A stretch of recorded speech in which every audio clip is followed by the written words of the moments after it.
স্কুলের যে ঘরগুলো আপনি দেখেছেন যেখানে পড়ছে বাচ্চারা, ওখানে ওই ছাদের থেকে চাই ভেঙে ভেঙে পড়ছে।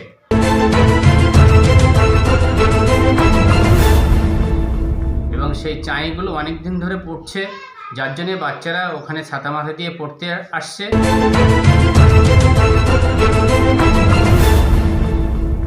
আমাদের যিনি ইঞ্জিনিয়ার আছেন বা আমাদের বিডিও অফিসে যারা আছেন তাদেরকে আমরা তো জানিয়েছি, কিন্তু ওনারা এখনও পর্যন্ত সেরকমভাবে কিছু আমাদের ব্যবস্থা করেনি। আশা করছি এটা নিশ্চয়ই একটা ব্যবস্থা হবে।